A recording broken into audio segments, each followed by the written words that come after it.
Hello बच्चों, twelfth class का हमने जो सॉल्यूशन विथ एक्सप्लेनेशन जो हमने इजी स्टडी के माध्यम से दिया, और ये सारे वीडियोस बहुत सक्सेसफुल रहा, बहुत सक्सेसफुल। बिकॉज मैं खुद एक लेक्चरर हूँ एक कॉलेज का, पीके राय कॉलेज का। जो भी ये वीडियो कंटिन्यू हमारे चैनल से है उनको पता है कि मैं एक कॉलेज का लेक्चरर हूँ और मैं खुद फिजिक्स लेता हूँ एक कॉलेज में। और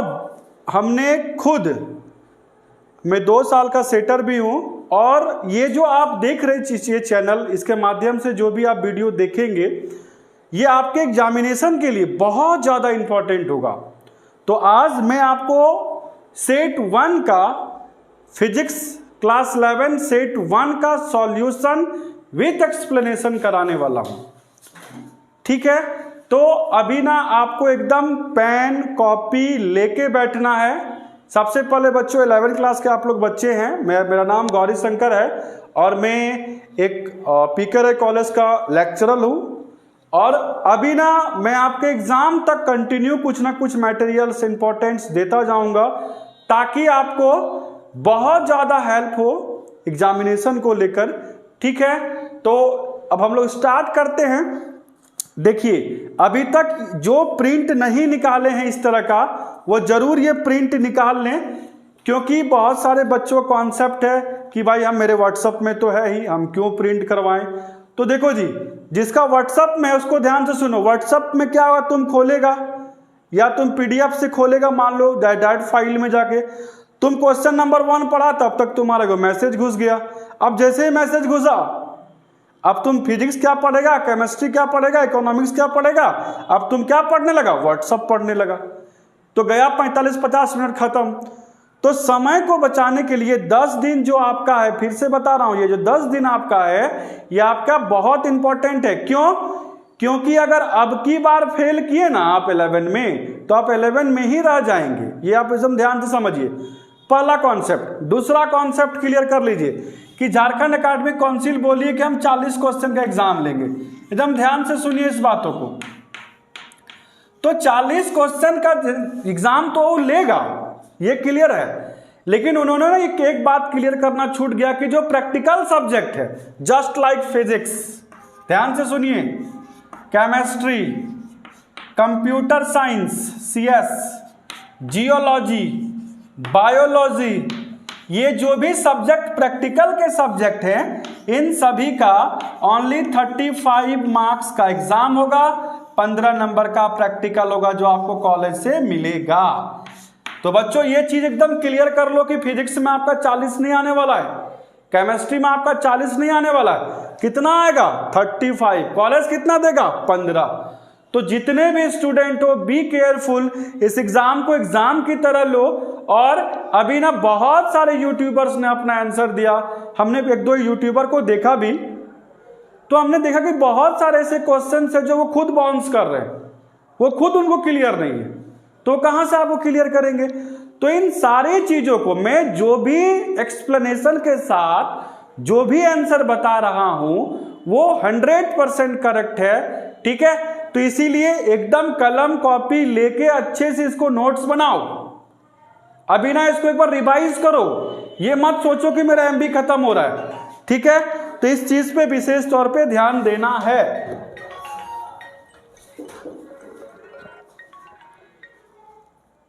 एक मिनट जी, बड़ा फोन बजता है। चलो, let me start question number 1। Okay बच्चों, चलो एकदम 1 नंबर से रेडी हो जाओ। क्वेश्चन नंबर 1 क्या बोला? Physics set number 1। Question number 1 का अब हम पढ़ने जा रहे हैं। बोला कि which of the following is a characteristics of unit. बोला कि नीचे जो यूनिट्स दिया हुआ है उसकी क्या क्या कैरेक्टरिस्टिक्स है, यानी विशेषताएं हैं।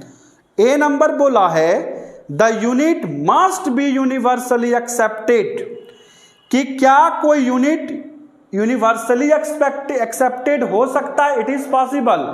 एग्जाम्पल के लिए क्या होगा, तो यूनिवर्सल ग्रेविटेशनल कांस्टेंट, हम लोग उसके पहले क्या लगाते हैं, यूनिवर्सल लगाते हैं। B number, it must be invariable as well defined, as well defined, ध्यान से समझिए, बोला it must be invariable and well defined, कि हम लोग ना इसको परिभाषित कर सकते हैं, बिल्कुल परिभाषित कर सकते हैं। 1 न्यूटन को आप परिभाषित किए होंगे 11th में, 1 जूल को आप 11th में परिभाषित किए होंगे, ठीक है। 2 नंबर भी होगा, बोला it must B of suitable size and easily available, बोला कि क्या ये बहुत ही आसानी से उपलब्ध हो सकता है, क्या इसका साइज पॉसिबल हो सकता है, बिल्कुल हो सकता है। तो लास्ट में बोला है ऑल ऑफ दिस, तो क्या कि यूनिट्स के ये सारी विशेषताओं को फॉलो करता है, तो बिल्कुल करता है। तो 1 नंबर का आपका जो आंसर होगा वो हो जाएगा डी नंबर, 1 नंबर का आंसर हो जाएगा डी। अब हम क्वेश्चन नंबर 2 पढ़ने जा रहे हैं। क्वेश्चन नंबर 2, देखो एक बात मैं बता देना चाहता हूं, ये तो इंपॉर्टेंट है ही, यानी 35 सेट 1 में 35 क्वेश्चन, सेट 2 में 35 क्वेश्चन, 70 नंबर का यानी 70 क्वेश्चन हुआ, 70 नंबर हुआ। तो इस 35 70 क्वेश्चंस में भी इंपॉर्टेंट, 70 तो इंपॉर्टेंट है ही, उसमें से इंपॉर्टेंट क्वेश्चन में से एक हो गया 2 नंबर का।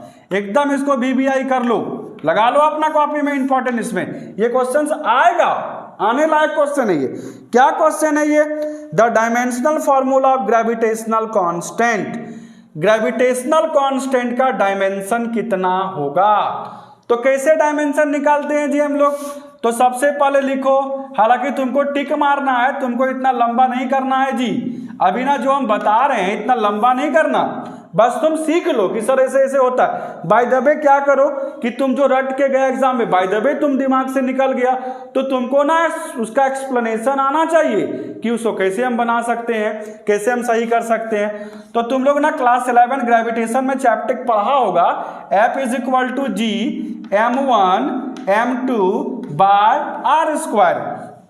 तो क्वेश्चन बोला यूनिवर्स, क्वेश्चन क्या बोला है, ग्रेविटेशनल कांस्टेंट यानी जी का हमको डायमेंशन निकालना है, तो क्रॉस मल्टीप्लिकेशन करके F R square by m1 into m2 कर सकते हैं। अब ध्यान देना, अब ध्यान देना, तो फोर्स का जो डायमेंशन होता है वो mlt का पावर -2, रेडियस का डायमेंशन l, मास का डायमेंशन कितना, मास का डायमेंशन m। अब ध्यान देना, तो g is equal to force का डायमेंशन यहां पुट कर दो, फिर क्या करेंगे हम लोग, रेडियस का हो गया l, तो स्क्वायर है तो l स्क्वायर बाय मास का डायमेंशन कितना, तो m इंटू m, एक m से एक m खत्म हो गया, डिनोमिनेटर में m का पावर 1 है, अगर ये ऊपर आएगा तो m का पावर कितना हो जाएगा, -1 हो जाएगा। l का यहाँ पावर 1 है और यहाँ l स्क्वायर है, तो अगर बेस सेम हो तो पावर जुट जाएगा, यानी L1 और L2 3 हो गया, T का पावर कितना, -2। तो यूनिवर्सल ग्रेविटेशनल कांस्टेंट का जो डायमेंशन है वो m to the power -1 L3 T to the power -2 होता है। It is very important question, आप इसको इंपॉर्टेंट जरूर लगा ले। एक और बात बच्चों, इतना लंबा तो तुमको करना है नहीं, तो ट्रिक याद रखना, छोटा सा ट्रिक देखो, ट्रिक में क्या करना है, तो 1 2 3 याद रखना, ग्रेविटेशनल कांस्टेंट है तो 1 2 3 1 2 3, दोगो में माइनस, तो माइनस माइनस क्या हो गया, तो प्लस, यानी कि जिस physical quantity m l t में अगर ये है, m का पावर में -1, l का पावर में 3 और t का पावर में -2 है, तो इट इज ग्रेविटेशनल कांस्टेंट का डायमेंशन है। तो एक छोटा सा ट्रिक भी आप याद कर लो। लेकिन बच्चों मैं तो बस इतना ही कहना चाहूंगा कि आप बेसिक कॉन्सेप्ट को क्लियर रखो, बेसिक अच्छा है, देन आप किसी भी तरह क्वेश्चंस को अच्छे से कर सकेंगे, ठीक है, इसको बढ़िया से करना है।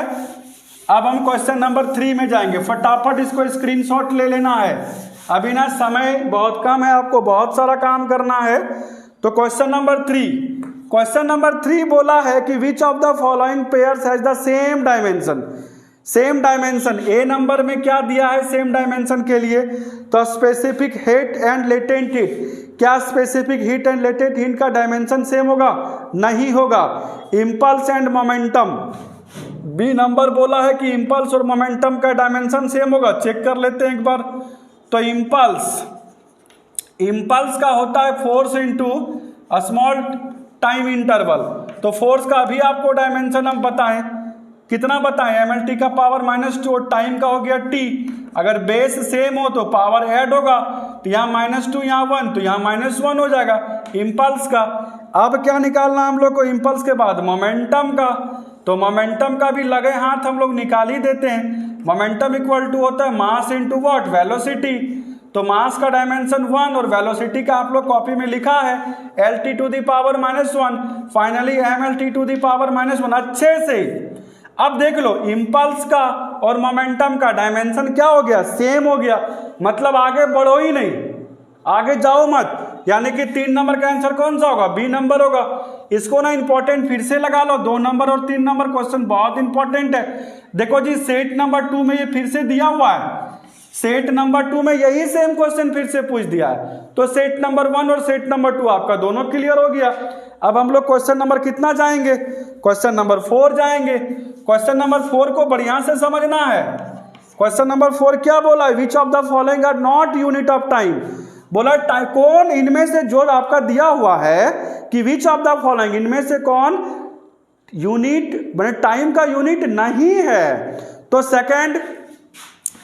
सेकंड टाइम का यूनिट है, बी नंबर पारसेक नहीं है, सी नंबर ईयर है टाइम का, और डी नंबर लाइट ईयर नहीं है।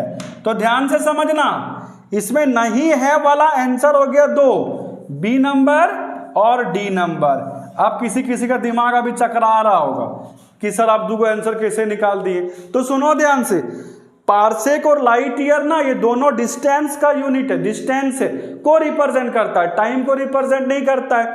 अब सुनो ध्यान से, क्योंकि मैं खुद एक लेक्चरर हूं, इसीलिए आपको इस कॉन्सेप्ट को क्लियर करना चाहूंगा कि अगर कोई ऐसा क्वेश्चंस में 2 आंसर हो तो आप क्या करोगे। तो सुनो ध्यान से, इसको एकदम दिमाग में सेट रखना, कंफ्यूजन नहीं करना। अगर एक ही क्वेश्चन में 2 आंसर दिया हुआ है तो आप अगर बाय द वे कोई एक क्वेश्चन को भी क्लिक कर दिए, मान लो कि आप बी टिक लगा दिया हो, डी में छोड़ दिया किसी कारणवश या भूल गया, या कोई बच्चा क्या किया ना कि डी लगा दिया और बाकी सबको नहीं लगाया। तो सुनना ध्यान से, अगर किसी क्वेश्चंस में 2 आंसर सही है और किसी एक में अगर आपने लगाया है तो ये रूल कहता है कि आपको उस क्वेश्चंस में फुल मार्क्स मिलेगा। तो बच्चों इसको ध्यान से समझना, अच्छे से समझना कि आप दोनों में से कोई एक क्लिक करोगे आपको मार्क्स फुल मिलेगा।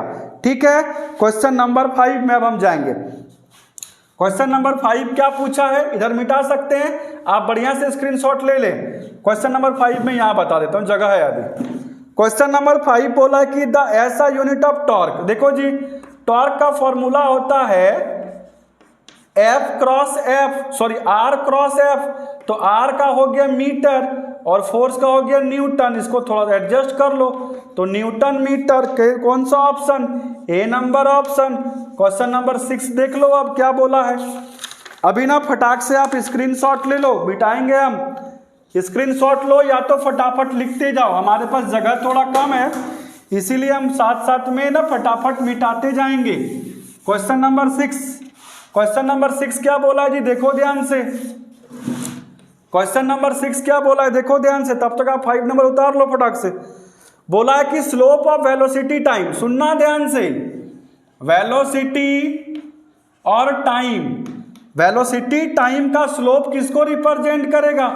देख लो जी, ये वेलोसिटी और ये टाइम है। याद रखना, वेलोसिटी और टाइम का जो स्लोप है वो हमेशा रिप्रेजेंट करेगा एक्सेलरेशन को।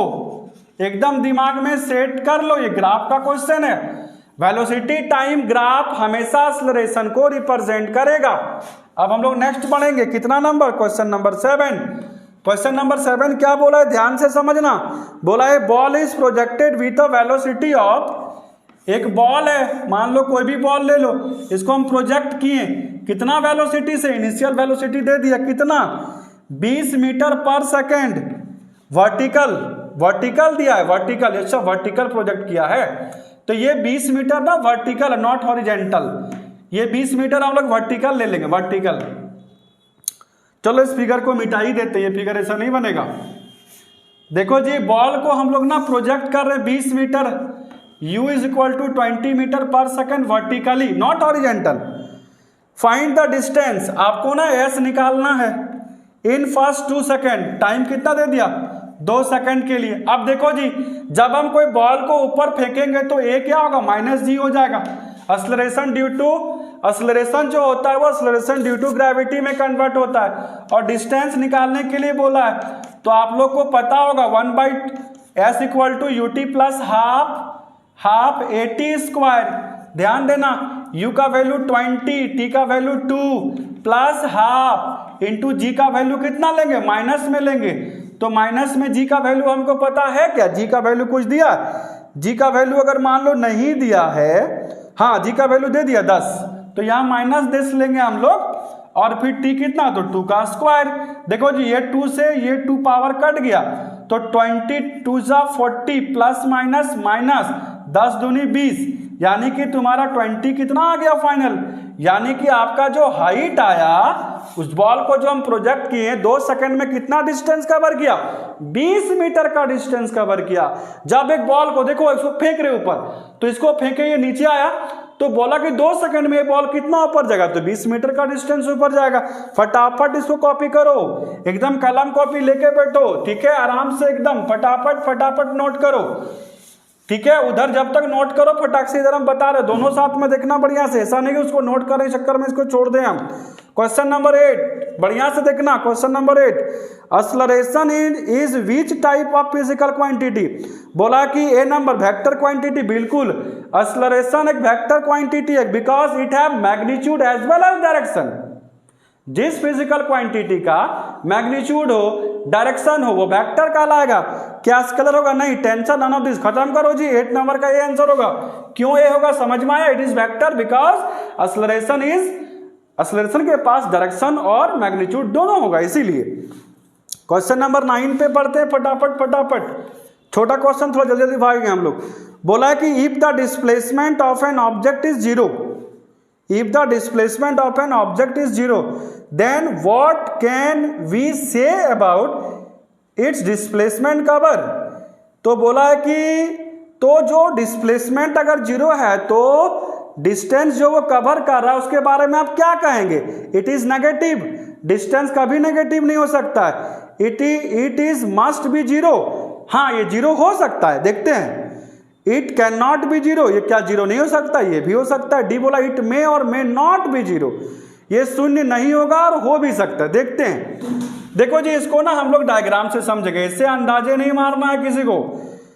हम लोग ना कोई बॉडी लेते हैं, कोई एक सर्कल लेते हैं, इसका सेंटर सी है, यहाँ पे कोई पॉइंट ए ले लेते हैं हम लोग। एक बॉडी जो है ना वो कंटिन्यू इस पे रोटेट किया, समझना, जब एक बॉडी एक सर्कल कंप्लीट किया और फिर से ए के पास आया तो उसका डिस्प्लेसमेंट, ध्यान देना, जिसका हिंदी होता है विस्थापन, डिस्प्लेसमेंट जो होगा वो जीरो होगा। लेकिन अगर हम डिस्टेंस का बात करेंगे बच्चों, तो ये आपका हो जाएगा 2 पाई और r, 2 पाई r।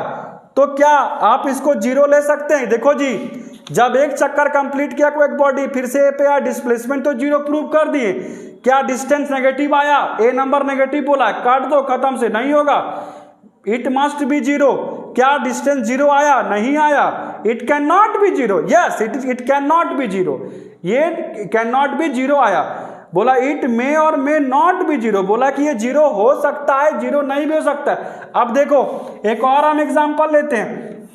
मान लो हमारे पास एक सरफेस है, ठीक है, इस सरफेस पर मान लो कोई एक बॉल है, ध्यान देना, ये बॉल हम ले लिए, सर्कल जो आपको दिख रहा है।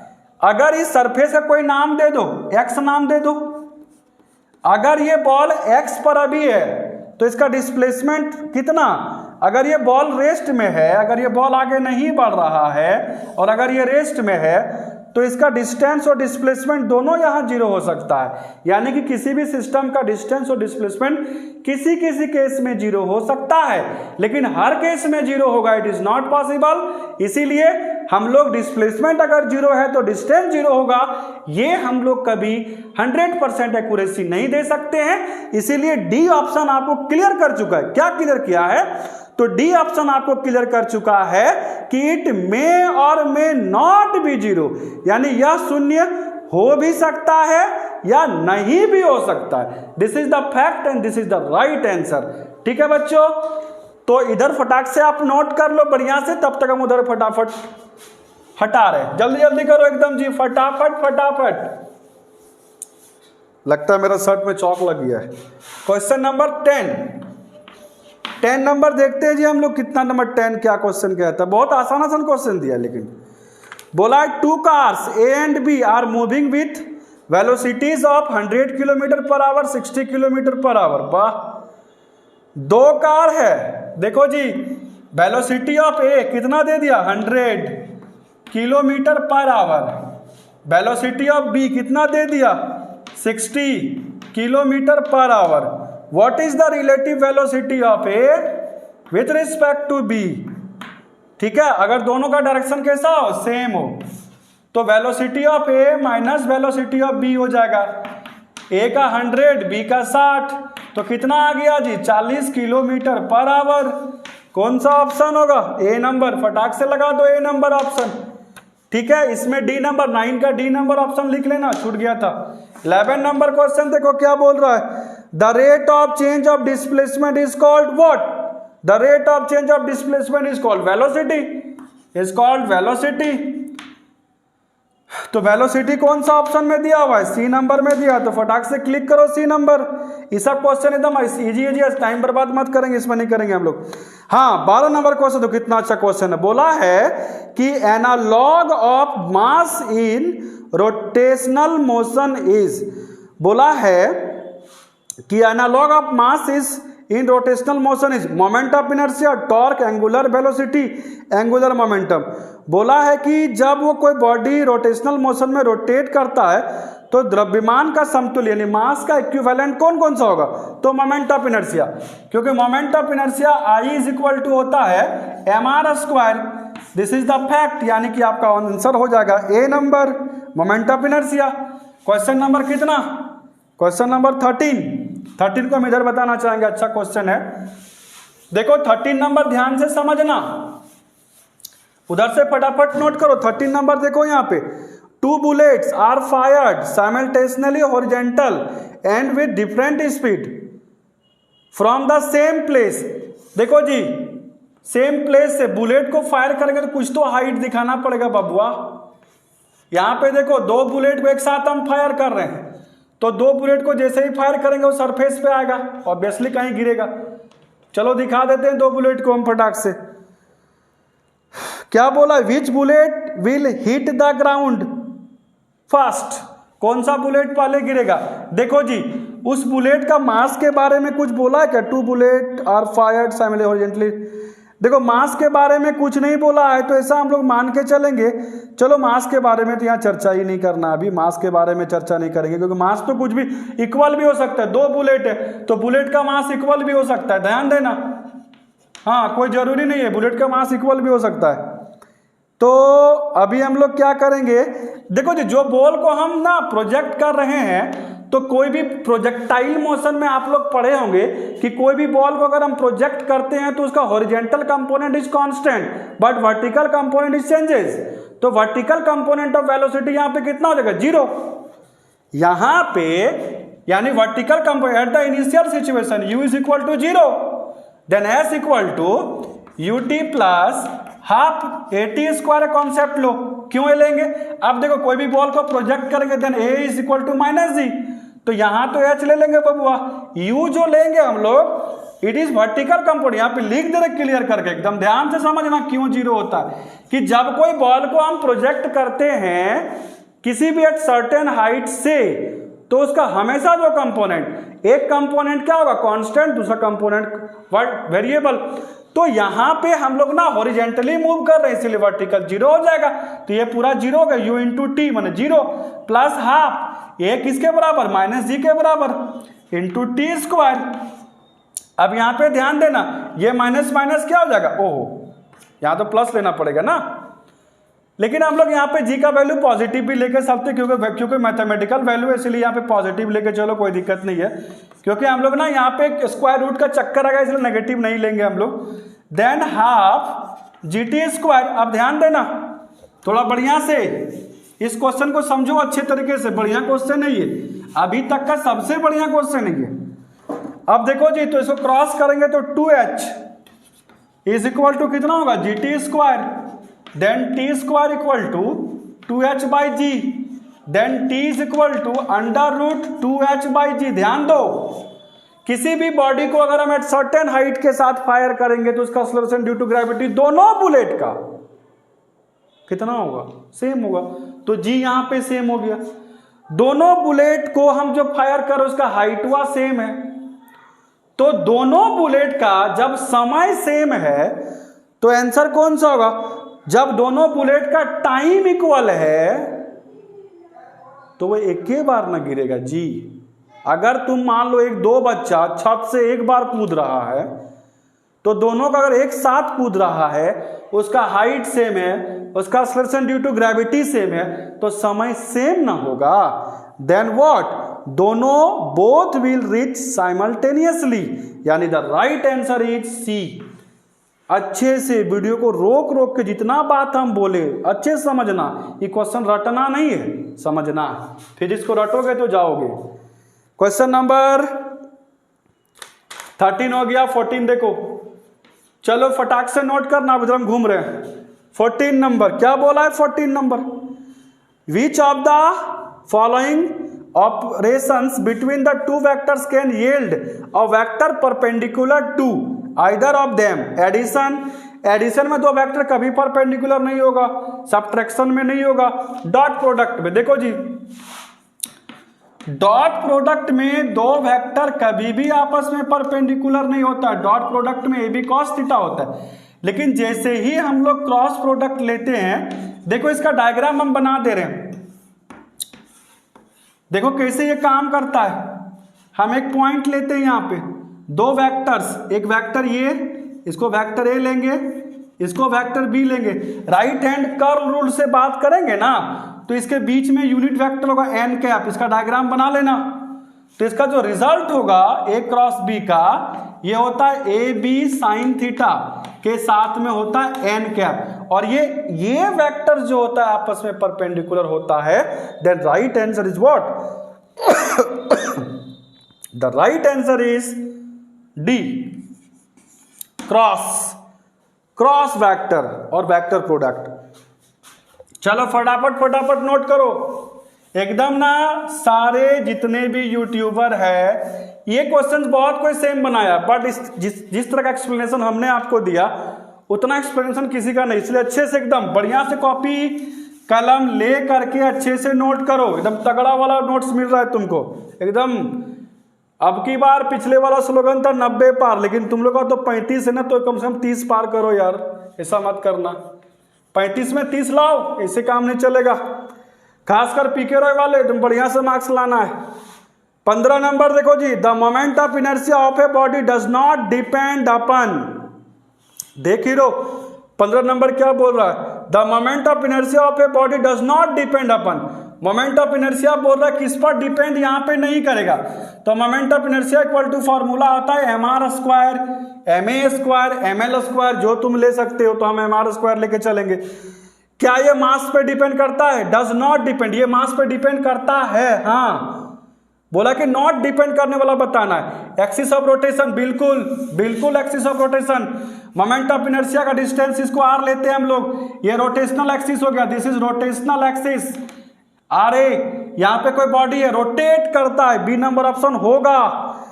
The distribution of mass in the body, बिल्कुल अगर मास का डिस्ट्रीब्यूशन है, देखो जी एक छोटा सा हम लोग एग्जांपल लेते हैं कि अगर मास का डिस्ट्रीब्यूशन हो जाए, बिल्कुल होगा। यहाँ पे कोई बॉडी मान लो ये रोटेट कर रखा स्क्वायर है, यहाँ पे मास है, यहाँ पे मास है, यहाँ पे, चलो थोड़ा दूर ले लो इसको, ऐसे ले लो, यहाँ पे मास है रोटेट कर रहा है, बिल्कुल सी नंबर भी राइट आंसर होगा। लेकिन ऑप्शन बोला है not the angular velocity of the body, तो डी होगा राइट आंसर। फिर से सुनो, एग्जाम में तुमसे क्वेश्चन ऐसे पूछ सकता है, the moment of inertia of a body यहां पूछा डज नॉट डिपेंड अपन, अगर क्वेश्चन में बोल दे कि the moment of inertia of a body does depend upon, या the moment of inertia of a body depend upon, और लास्ट में जहां डी दिया ना वहां ऑल कर देगा, तो आंसर ऑल होगा, इसको लिख लो अपने शब्दों में। लेकिन यहां बोला डज नॉट डिपेंड अपन, तो एंगुलर वेलोसिटी पे डिपेंड नहीं करता है। ठीक है, क्वेश्चन नंबर 16। देखो जी, इसका ग्राफ भी बनाना, इसका फिगर भी बनाओ, कैसे काम करता है, सब चीज तुम्हारे पास होना चाहिए। इसका M1, इसका M2, इसका M3, बढ़िया से नोट करो एकदम विथ एक्सप्लेनेशन। क्वेश्चन नंबर कितना, 16। The horizontal range of the projectile is maximum when the angle of projection. देखो जी, मैक्सिमम के केस में थीटा का वैल्यू हम लोग 45 डिग्री लेते हैं। क्यों लेते हैं ये समझो, क्योंकि साइन थीटा जो होता है वो अप्रोक्सीमेट, साइन थीटा का सबसे बड़ा वैल्यू होता है 1। तो साइन थीटा देखो प्रूव कर दे 45 क्यों होगा, sine theta is equal to 1, then sine theta is equal to 1 का मतलब 1 को लिख सकते हैं साइन 90 डिग्री। थीटा थीटा कितना हो गया, हाँ, लेकिन ये किस केस में लेते हैं, साइन 2 थीटा केस में लेते हैं, क्योंकि रेंज बोला है, और रेंज में जो एंगल होता है, इसको ना फिर से बता रहे, देखो ध्यान से, रेंज के केस में बोला maximum range for maximum range, maximum range में तुम देख लेना साइन 2 थीटा होता है अप्रोक्सीमेट 1, तो sine 2 theta is equal to कितना होगा 1, साइन कितना डिग्री बराबर 1, तो साइन 90 डिग्री बराबर 1, साइन साइन कैंसिल हुआ, तो 2 theta is equal to 90 degree, then theta is equal to 45 degree. देखो जी, हमने कहा कि मैं एक्सप्लेनेशन के साथ बताऊंगा कि आखिर 45 डिग्री क्यों हो रहा है। This is the explanation. सारे क्वेश्चंस अभी तक हमने जितने भी क्वेश्चंस आपके सामने रखा, उन सारे क्वेश्चंस का एक्सप्लेनेशन है, तो इसको अच्छे से करो, बढ़िया से करो। ठीक है, कोई दिक्कत होगा कमेंट बॉक्स पे कमेंट करना, उसका फिर से तुमको सॉल्यूशन मिलेगा। इसको बढ़िया से हम मिटा रहे हैं, इसको ना अच्छे से देख लो जी, स्क्रीनशॉट ले लो अगर लेना हो तो, वरना मिटा रहे हैं फटाफट एकदम अच्छे तरीके से बढ़िया से करना। बहुत अच्छा तुमको एक्सप्लेनेशन मिल रहा है, इसको ना बढ़िया से नोट कॉपी बना लो। अभी ना क्या होता है, एग्जामिनेशन देने जाता है बच्चा लोग, वो गलत कॉन्सेप्ट याद करके दिमाग में बैठा लिया है, अब एग्जाम देने गया, एग्जाम में आया, कितना नंबर लिखा जी, सर गर्दा उड़ा दिए, कितना लिखा ना 35 में 35 मार्क आए, जब रिजल्ट आया कितना आया जी, ने सर 28 नंबर आया, काहे जी तुम बोला 35 आएगा, नहीं सर पता नहीं नंबर कहाँ कट गया, तो कहाँ कटा, तुम्हारा कॉन्सेप्ट गलत था ना। तो इस चीज को बचाओ, इस चीज को अच्छे से समझो। फिजिक्स में जो भी इजिएस्ट स्टडी आपको जो भी दे रहा है, फिजिक्स का जो भी मटेरियल हम आपको दे रहे हैं वो 100% एक्यूरेट है, इसीलिए आप इसको अच्छे से कर लेना बढ़िया से। नेक्स्ट क्वेश्चन कितना नंबर जाएगा जी, क्वेश्चन नंबर 17। क्वेश्चन नंबर 17 क्या बोला है, which of the following remains constant for a projectile motion. बोला है कि जब हम कोई बॉडी को प्रोजेक्ट करते हैं प्रोजेक्टाइल मोशन में, तो कौन सा कांस्टेंट रहता है। अभी हम तुरंत आपको बताएं कि जब कोई बॉडी को प्रोजेक्ट करते हैं मेक एन एंगल थीटा से, तो इस बॉडी का हर पॉइंट पे 2 कंपोनेंट, ध्यान देना, कोई भी बॉडी को प्रोजेक्ट करेंगे उसका 2 कंपोनेंट, कहीं पे भी 2 कंपोनेंट, एक होता है ux, एक होता है uy। तो ux कंपोनेंट जिसको बोलते हैं हम लोग हॉरिजॉन्टल, लिख लो इसको अच्छे से, नोट्स बनाओ, हॉरिजॉन्टल, बाद में तुम अपने लैंग्वेज में करना। हॉरिजॉन्टल कंपोनेंट एक होता है, ठीक है, बाद कंपोनेंट पूरे लिख देते हैं, और एक होता है uy, this is vertical component. देख ही रहो, इसको बढ़िया से समझना कि जब कोई बॉडी को हम प्रोजेक्ट करेंगे ना, तो हॉरिजॉन्टल कंपोनेंट जो होता है ये does not change, does not change, या इसी को हम लोग बोलते हैं कांस्टेंट, इसको लिख लो अच्छे से। और वर्टिकल कंपोनेंट हर पॉइंट पे चेंज करता है, इट इज चेंजेज। तो इसका आंसर होना चाहिए horizontal component, C number option. ठीक है, 17 का C number option. 18 number question देखो, 18 नंबर क्वेश्चन ना अभी हम लोग तगड़ा बनाएंगे एकदम। क्या क्वेश्चन बोला 18 नंबर, देखो ध्यान से। बोला है कि व्हेन ए बस सडनली टेक्स अ टर्न, तुम लोग ना कहीं भी जाता होगा तो अचानक देखना कोई बस फटाक से टर्न कर लिया, ठीक है, the passenger are thrown outward because the inertia of motion. बिल्कुल, इनर्शिया ऑफ मोशन के कारण क्या होता है, वो टर्निंग होता है। एक्सलरेशन ऑफ मोशन नहीं हो सकता, स्पीड ऑफ मोशन नहीं हो सकता है, बी एंड सी नहीं हो सकता। यानी इनर्शिया आप लोग पढ़ेंगे लॉ ऑफ इनर्शिया में, inertia of rest, inertia of motion. तो इनर्शिया ऑफ रेस्ट और मोशन जो होता है, इनर्शिया के कारण ही कोई बॉडी क्या करता है, इधर उधर होता है। ठीक है, क्वेश्चन नंबर 19, क्वेश्चन नंबर 19 क्या बोला, a person sitting in an open car moving a constant velocity through a ball vertically up into air, the ball will fall. देख ही लो, ये क्वेश्चन समझना। तुम एक कार में बैठा हुआ है और तुम्हारा कार कांस्टेंट वेलोसिटी से ना, हाँ ठीक है, कांस्टेंट वेलोसिटी से मूव कर रहा है, तुम्हारा कार कांस्टेंट वेलोसिटी से मूव कर रहा है, राइट। अब ध्यान देना, अब तुम क्या कर रहा है, फेंक रहा है इसको ऐसे ऐसे करके, मेरा चौकोर टूट रहा है, देख जी ऐसे ऐसे फेंक रहे हैं हम लोग। तो जब हम इसको फेंकते हैं कांस्टेंट वेलोसिटी से, अगर आपका गाड़ी जा रहा है तो आपका हाथवे में ना बोलवा आएगा जी। अगर कार कांस्टेंट वेलोसिटी में है तो आपका बॉल आपके हाथों में गिरेगा। अगर आपका कार कांस्टेंट वेलोसिटी में नहीं है, ऊपर फेंकेंगे तो आपके हाथों में बॉल नहीं गिरेगा। तो यहां पे आपका जो आंसर होना चाहिए वो होना चाहिए exactly in the hand which throw it up. जब आप गेंद ऊपर की ओर फेंकेंगे तो गेंद फेंकने वाले व्यक्ति के हाथ में ही गेंद गिरेगा।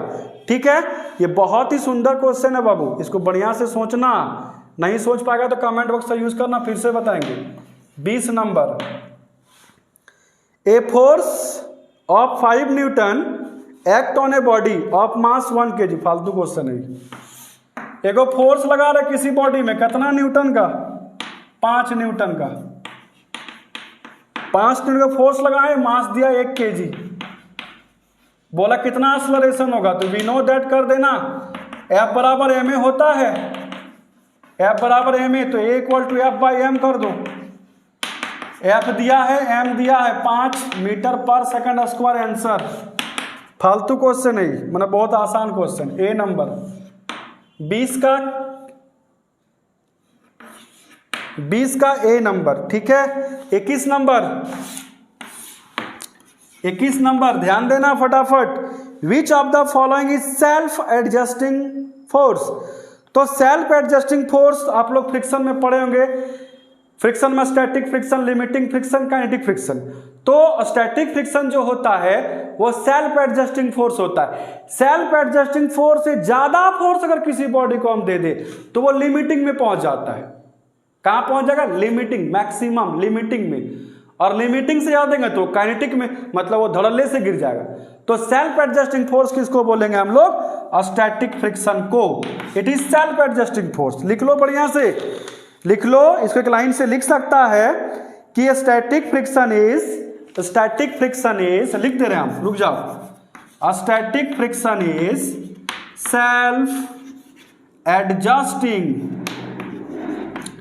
Self adjusting force. 21 number question है ये। ठीक है, अभी देखो फटाफट, इधर देखो, इधर कहां देख रहा है, व्हाट्सअप देख रहा है, वाह बहुत बढ़िया, देखते रहो। इस बार लटका ना बाबू तो फेल सीधा।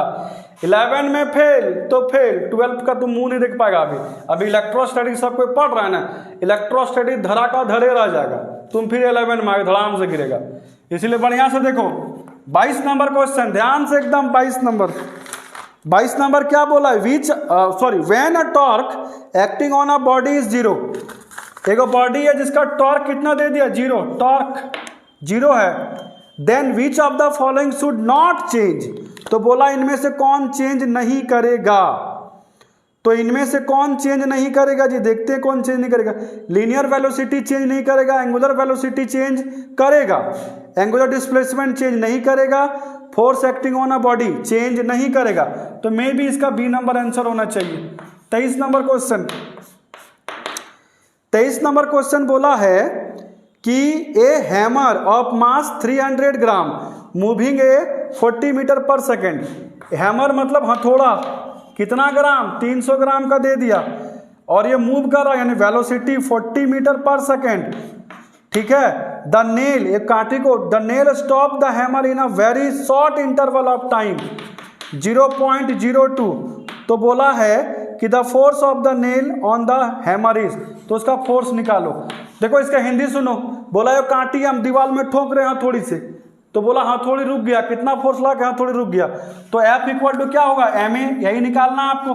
अब देखिए M तो आपको पता है लेकिन A पता नहीं है, तो A निकालने के लिए क्या करना पड़ेगा हम लोग को, तो A निकालने के लिए भी ये तो फाइनल, ये तो आपका ना इनिशियल वेलोसिटी दे दिया U, और फाइनल वेलोसिटी आपका जो होगा वो 0 होगा, क्योंकि बॉडी बोला कि हैमर रुक रहा है, तो V equal to U plus AT, तो V 0, U आपका 40 प्लस A निकालना है, T का वैल्यू कितना, शायद 0.02 दिया है, टाइम कितना दे दिया, हाँ 0.02, तो देखिए 0 is equal to 40 plus 0.02A, अब 0.02A 40 को ले आइए दूसरे तरफ, तो 40 माइनस में हो जाएगा, तो A इज इक्वल टू, ऊपर लिख रहे हैं जी, यहाँ देखो, यहाँ के बाद यहाँ देखना, तो A इज इक्वल टू जो आपका होगा वो माइनस ऑफ 40 बाय 0.02।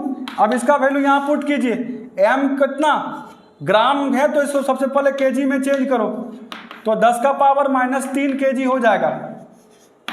ध्यान देना, क्योंकि 1 kg बराबर 1000 ग्राम, तो 1 ग्राम बराबर कितना, 10 का पावर 3 kg, तो हम ग्राम को केजी में चेंज करेंगे तो माइनस में होगा। इसको ना अच्छे से कैलकुलेशन कर दे रहे हैं, देखो ध्यान से, थोड़ा ध्यान देना, तो 300 into 10 to the power minus 3, और A का वैल्यू कितना आ गया, देखो पॉइंट हटाएंगे तो यहाँ 00 आएगा, इसको कट करेंगे तो कितना आ गया, 2 बार यानी 2000 आएगा, यानी A का वैल्यू यहाँ -2000, तो -2000 है, तो क्या इसको लिख सकते हैं, A equal to -2 into 10 to the power 3। फायदा क्या हो, देखो फायदा यहाँ पे क्या होगा, यहाँ पे लिखेंगे -2 into 10 to the power 3, plus power में और माइनस पावर में कट गया, तो 3 दूनी 6, -600 न्यूटन आ गया। देखो तो F का वैल्यू क्या आया, -600 न्यूटन। अब ये नेगेटिव साइन क्या दिखा रहा है, वहां पे ये नेगेटिव साइन दिखा रहा है कि जब हम कोई कांटे को ठोकेंगे तो अगर वो रुक रहा है तो उसको कोई तो अपोज कर रहा होगा, तो उसको उस अपोजिशन फोर्स को ये नेगेटिव साइन दिखा रहा है। ठीक है, इसको बढ़िया से करना एकदम अच्छे तरीके से। अब इसको पूरा मिटा रहे हैं, देख लो जी, बढ़िया से थोड़ा मिटा दिए, अच्छे से स्क्रीनशॉट ले लो फटाफट। चलो इधर रहने देते, इधर मिटा रहे हैं, देख लेना, थोड़ा मैनेज कर लेना वीडियो पीछे करके। ठीक है, चलो अब हो गया, स्क्रीनशॉट ले लेना फटाक से। चलो फटाफट, कोई भी दिक्कत होगा उसको वीडियो रोक करके आवाज सुन के भी बढ़िया से लिख सकता है। अभी ना हम लोग कितना नंबर बनाए, 23 नंबर बनाए ना। अब 24 नंबर देखो, 24 नंबर 2 पार्ट में बोर्ड को बांट देते हैं, तब ज्यादा लंबा नहीं जाएगा। 24 नंबर क्वेश्चन बोला है, bullet of mass 40 gram is fired from a gun of mass 8 kg with a velocity of 800 meter per second, calculate the recoil velocity of gun. देखो जी, अभी ध्यान देना, जब हम कोई बुलेट को फायर करते हैं, तुमने देखा गोली चलाते हुए देखा होगा पिक्चर में, तो जब गोली चलता है ना तो पीछे भी झटका मारता है, तो बोला है कि रिकॉलिंग वेलोसिटी यानी झटका जो पीछे मार रहा है कितना वेलोसिटी होगा। तो याद रखना कि जब भी ऐसा केस होगा ना, तो मोमेंटम ऑफ बुलेट और मोमेंटम ऑफ गन दोनों का सेम होगा इस केस में। ये ना प्रॉपर्टीज है, प्रॉपर्टीज हम डायरेक्ट यूज कर रहे हैं। तो ये कितना होगा, mass into velocity of bullet is equal to mass into velocity of gun. तो मास किसका, बुलेट का, ये मास किसका, गन का। तो मास ऑफ द बुलेट दे दिया कितना, 0.04 इंटू वेलोसिटी कितना दे दिया, 400, और मास ऑफ द गन दे दिया 8 kg, और mass velocity of the gun निकालना है।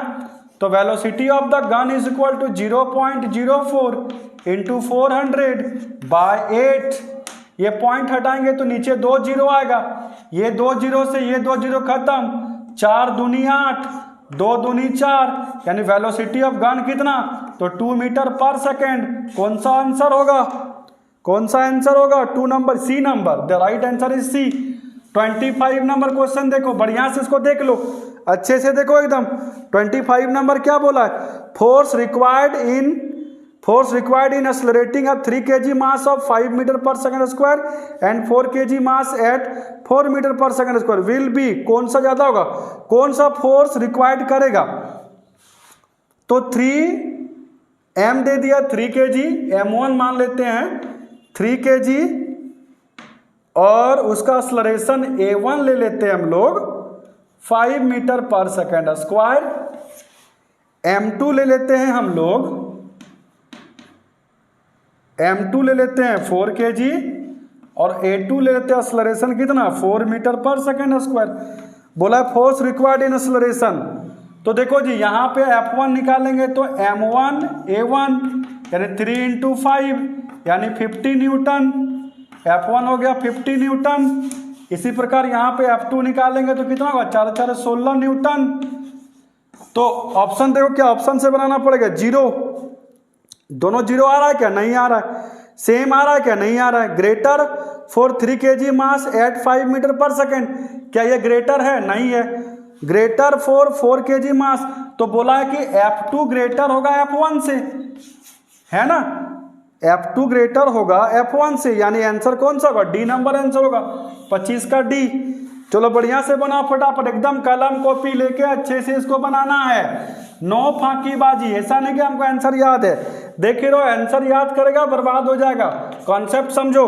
क्वेश्चन नंबर 26 बोला centripetal force acting on the body undergoing circular motion, किसी भी सर्कुलर मोशन में ध्यान देना, किसी भी सर्कुलर मोशन में सेंट्रीपिटल फोर्स का जो फॉर्मूला होता है वो mv²/r, एक और यहाँ पे लिख लो m⍵²r भी होता है हीरो, इसको बढ़िया से एकदम सबको बच्चों ध्यान से देखना, दो फॉर्मूला इसका होगा सेंट्रीपिटल फोर्स का mv²/r और m⍵²r, उसको वहां पे नोट कर लो अच्छे तरीके से, ये हो सकता है तुमको घुमा के पूछ दे। 27 नंबर क्वेश्चन देखो, two objects A and B are moving with same momentum, दो गो ऑब्जेक्ट है उसका मोमेंटम p1 = p2 = p मान लो, mass of object B is greater than mass of object, mass of object B is greater than mass of object A, which of the two object will have higher kinetic energy, बोला है कि इनमें से किसका higher kinetic energy होगा। तो देखो बाबू kinetic energy, सुनना ध्यान से, काइनेटिक एनर्जी और लीनियर मोमेंटम का ध्यान देना, काइनेटिक एनर्जी और लीनियर मोमेंटम का रिलेशन वी नो दैट करके लिखना पड़ेगा। काइनेटिक एनर्जी और लीनियर मोमेंटम का रिलेशन होता है p²/2m, तो लोग ना वर्क एनर्जी पावर में पढ़ा होगा, ठीक है। तो अब देखो ध्यान से, बोला है कि देखो अब देखना kinetic energy is inversely proportional to, बोल सकते हैं 1/m, क्योंकि मोमेंटम तो कांस्टेंट हो गया, सेम बोला है, 2 भी कांस्टेंट है। अब देखो कोई फिजिकल क्वांटिटी अगर इनवर्सली प्रोपोर्शनल है, ध्यान से सुनना हीरो, बड़ा तगड़ा कॉन्सेप्ट है ये, अगर कोई भी फिजिकल क्वांटिटी, दो फिजिकल क्वांटिटी के बीच में इनवर्सली प्रोपोर्शनल का चक्कर है और बोला कि मास ऑफ बी ज्यादा है, तो मास देख ध्यान से, kinetic energy is equal to बोल सकते हैं मास ऑफ बी, यानी मास ऑफ बी को अगर हम बढ़ाएंगे, मास ऑफ बी को अगर हम बढ़ाएंगे तो काइनेटिक एनर्जी डिक्रीज करेगा, और अगर हम kinetic energy is equal to फिर से लिखेंगे 1/ma, अब क्या है mass of B, obviously question बढ़ा रहा है, हम थोड़ी ना बढ़ा रहे हैं, क्वेश्चन बोला है कि ए से ज्यादा मास है बी का, तो जिसका मास ज्यादा काइनेटिक एनर्जी कम, जिसका मास कम, इसका मास कम है तो काइनेटिक एनर्जी ज्यादा। एरो पे ध्यान देना, यहाँ पे एरो नीचे आ रहा है क्योंकि मास ज्यादा है, ये हो गया ज्यादा तो ये हो गया कम, ये हो गया यहाँ कम तो ये हो गया ज्यादा। तो बोला किसका, या क्वेश्चन पूछा है कितना नंबर है जी, 27 नंबर। 27 नंबर बोला कि which of the object will have higher kinetic energy, तो ऑब्वियस है काइनेटिक एनर्जी जो होगा वो किसका होगा, ए का, ए बॉडी का होगा, ए बॉडी का, यानी ऑब्जेक्ट ए का काइनेटिक एनर्जी क्या होगा, ज्यादा होगा। तो राइट आंसर इज व्हाट, 27 का आंसर हो जाएगा ए, 27 नंबर का आंसर हो जाएगा ए। बहुत अच्छा क्वेश्चन था ये, बहुत बढ़िया क्वेश्चन। क्वेश्चन नंबर 28, इसको अच्छे से नोट करो, जैसे हम बताएं वैसे नोट करो कॉपी में, इतना अच्छा से प्रैक्टिस कर लो ना कि धाए धाए एकदम, अगर क्वेश्चन आए तो तुरंत बनाओ इसको। 28 नंबर क्वेश्चन क्या बोला है, area under force displacement. Force displacement graph जो होता है, देख ही लो, फोर्स और डिस्प्लेसमेंट का एरिया अंडर ग्राफ जो भी रिप्रेजेंट करेगा, ये एरिया करेगा हमेशा वर्क डन को। तो वर्क डन कौन सा? 28 नंबर का, डी नंबर। 28 नंबर क्वेश्चन खत्म। चल फटाफट, एकदम फटाफट, जल्दी जल्दी करो, वीडियो को ज्यादा लंबा नहीं करेंगे, चिंता मत करना। 28 नंबर तो हो गया। 29 नंबर क्वेश्चन बनाने जा रहे हैं। 29 नंबर क्वेश्चन क्या बोल रहा है? What is the average power? Power average निकालना है। पावर एवरेज क्वेश्चन मार्क दे दिया। लिफ्ट किसका? Required to lift. लिफ्ट का मास दे दिया, कितना दे दिया? 100 kg। लिफ्ट का हाइट कितना जा रहा है? 50 मीटर। टाइम कितना लग रहा है? 50 सेकेंड। तो पावर इक्वल टू होता है work by time. Soon he low, work by time को ही बोलते हैं एनर्जी बाय टाइम। और एनर्जी मतलब कितना? mgh बाय कितना? टाइम। m का वैल्यू 100 kg, g का वैल्यू नहीं दिया तो 9.8 ले लो। h कितना? 50 मीटर। और टाइम कितना? 50 सेकेंड। 50 से 50 खत्म, यहां गुना करेंगे 9.8 को तो 980 आएगा। 980 कर लेना। अब क्या है? पावर। तो यहां हो जाएगा वाट। दिया है क्या आंसर? फर्स्ट में दिया 980 वाट, ए नंबर। 29 का हो जाएगा आपका ए। चल फटाफट फटाफट एकदम बढ़िया से करना। इस बार एकदम 35 नंबर में 35 नंबर उठाओ। प्रैक्टिकल नंबर 15 कॉलेज से मिल जाएगा, टेंशन मत लेना। कुछ नहीं, कॉपी टाइट चेक करेगा ना प्रैक्टिकल में, फिर भी तुम लोग को अच्छा ही नंबर मिलेगा। क्वेश्चन नंबर 30 बोला है moment of inertia of A thin rod. एक थीन रॉड है, देखो, थिक रॉड और एक थीन रॉड, माने पतला रॉड है। मोमेंट ऑफ इनर्शिया, इस रॉड का मास दे दिया m और इसका लेंथ दे दिया l। आगे क्या बोला है? About an axis perpendicular to rod at mid point. इसका रोटेशनल एक्सिस कहाँ है? मिड पॉइंट पे। तो याद रखना, किसी भी रॉड का रोटेशनल एक्सिस अगर मिड पॉइंट पे है तो इसका मोमेंट ऑफ इनर्शिया जो होगा ml²/12। ये बहुत इंपॉर्टेंट क्वेश्चन है, एकदम मस्ट VBI कर दो इसको, ये वाला आ सकता है एकदम 100% आने का संभावना। 31 नंबर क्वेश्चन क्या बोला है? Due to application of 5 newton force an object move 10 metre along perpendicular direction of the force, work done find करना है। ठीक है, देखो तो क्या बोला है? Perpendicular direction of the force. Force का डायरेक्शन जो है 5 न्यूटन जो लग रहा है वो परपेंडिकुलर है और 10 मीटर ये डिस्टेंस ट्रेवल कर रहा है। तो मेक एन एंगल कितना? Theta is equal to 90 degree. तो तुम्हारा वर्क का फॉर्मूला होता है फोर्स इंटू डिस्प्लेसमेंट। अब ध्यान दो, तो work equal to force into displacement of cos theta. तो फोर्स कितना दे दिया? 5, डिस्प्लेसमेंट 10 और कॉस 90। और कॉस 90 का वैल्यू तुम लोग सबको पता है कितना होता है? 0। इसीलिए वर्क डन यहाँ कितना हो गया? 0। ये कूली वाला एग्जांपल है। कोई कूली सामान माथे में लेकर जा रहा है स्टेशन से बाहर, कितना काम किया? तो कुछ काम नहीं किया। उस कूली को बोला इधर आओ, देखो जी तुम अपना सामान कहाँ लोड किया? ना माथा में लोड किए, तो फोर्स किधर लग रहा है? ऊपर लग रहा है। तुम स्टेशन से बाहर आया, मतलब तुम क्या किया? डिस्प्लेस किया। कितना डिस्प्लेस किया? 10 मीटर। देखो तुम बाबा तुमको फिजिक्स पढ़ाते हैं, तो वर्क बराबर फोर्स इंटू डिस्प्लेसमेंट, इसका फॉर्मूला एफ कॉस थीटा होगा। तो देखो तुम्हारा कितना एंगल बन रहा है? 90 डिग्री एंगल बन रहा है। अच्छा, 90 डिग्री एंगल, तो कॉस 90 का वैल्यू 0 होता है। तो 50 गुना 0 बराबर 0, मतलब तुम कोई काम नहीं किया। तुरंत बोलेगा अच्छा हम काम नहीं किए, तो क्या किए तब से? हम इतना सामान जो तुम्हारा उठा के ले आए, ले दनादन न्यूटन का थर्ड लॉ, ले लात जूता एकदम गर्दा उड़ा के एकदम। तो ध्यान देना, कूली को मत फिजिक्स पढ़ाना वरना पिटा जाएगा तुम। ठीक है, वहां पे न्यूटन का थर्ड लॉ मत लगवा देना। वहां पे तुम ना आराम से बोलना भैया लीजिए जो पैसा वैसा हुआ, आपको फिजिक्स नहीं पढ़ना है। हालांकि देखो फिजिक्स कहता है कि वो कोई काम नहीं किया। तुम कोई भी वस्तु को माथा में उठाकर मान लो छत चढ़ रहा है, कहीं भी जा रहा है, अगर तुम डिस्प्लेस कर रहे means no work according to physics. आगे बढ़ेंगे हम लोग, बहुत ही खत्म एकदम। कितना नंबर हो गया? 31 और 4 क्वेश्चन बचा हुआ है, फटाफट इसको खत्म करेंगे। तो आपका जो हो गया क्वेश्चन नंबर 32। क्वेश्चन नंबर 32 बोला है कि the work perform on an object does not depend upon. तो वर्क क्या क्या परफॉर्म कर सकता है? फोर्स, डिस्प्लेसमेंट और एंगल।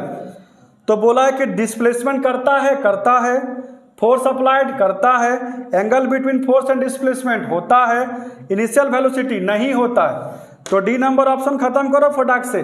32 नंबर जी, यानी कि इनिशियल वेलोसिटी क्या करता है, इनिशियल वेलोसिटी परफॉर्म नहीं करता, इसलिए इसका आंसर वही होगा। क्वेश्चन नंबर 32 हो गया। 33 देखो, 33 नंबर क्वेश्चन बोला the work done by all forces on an object equal to change in kinetic energy. Work done by all forces equal to होता है चेंज इन काइनेटिक एनर्जी। कैसे? तो use work kinetic energy theorem, work energy theorem भी तुम बोल सकते हो। इसी को अगर थोड़ा सा और एक्सप्लेन करेंगे तो kinetic energy final minus kinetic energy initial. तो कौन सा आंसर हो जाएगा तुम्हारा 33 का? तो 33 का आपका आंसर हो kinetic energy, B number answer. फटाफट नोट करो जी, और 2 क्वेश्चन बचा हुआ है, इसको जल्दी जल्दी खत्म करना है हम लोग को। अभी ना सेट नंबर 2 भी बहुत जल्दी आपको हम अपलोड कर देंगे। सेट नंबर आप अच्छे से देखिए इसको बढ़िया से। अब 33 हो गया। 34 नंबर, 34 नंबर क्या बोला? The centre of mass of a body. Centre of mass of body कहाँ हो सकता है? Always lies in the geometrical centre. क्या सिर्फ सेंटर में ही हो सकता है? Always lies inside the body, सिर्फ अंदर में ही हो सकता है। Always lies outside the body, बाहर में ही हो सकता है। मे लाइज विथ और आउटसाइड द बॉडी, अंदर और बाहर दोनों सकते। देखो जी, हम एक छोटा सा एग्जांपल एक रॉड लेते हैं, क्योंकि अभी रॉड हम आपको बताएं। इस रॉड का रोटेशनल एक्सिस कैसा है? बाहर की ओर है, ठीक है।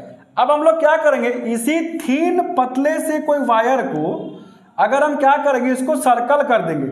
इस पतले से वायर को अगर हम सर्कल कर देंगे तो ये क्या हो गया? रिंग बन गया। This is ring. तो अगर ये रिंग बन गया यानी क्या हुआ? तो इसका आउटसाइड और इनसाइड दोनों ना हुआ जी, इसीलिए इसका जो राइट आंसर होगा वो डी होगा, 100% गारंटी, ठीक है। अब लास्ट क्वेश्चन एक बचा हुआ है, और वो क्वेश्चन जो है बड़ा इंपॉर्टेंट, इसीलिए पूरा बोर्ड इसको स्क्रीनशॉट ले लो फटाक से। डायग्राम जरूर बनाना अपने सेटिस्फेक्शन के लिए, कोई दिक्कत होगा पूछना। क्वेश्चन नंबर 35 पे इंपॉर्टेंट लगा दो, ये वाला आने का बहुत बहुत संभावना। क्वेश्चन बोला है फोर्स का वैल्यू दे दिया, कितना दिया देखो ध्यान से, -3i cap plus j cap plus 5k cap, और वेक्टर r का वैल्यू दे दिया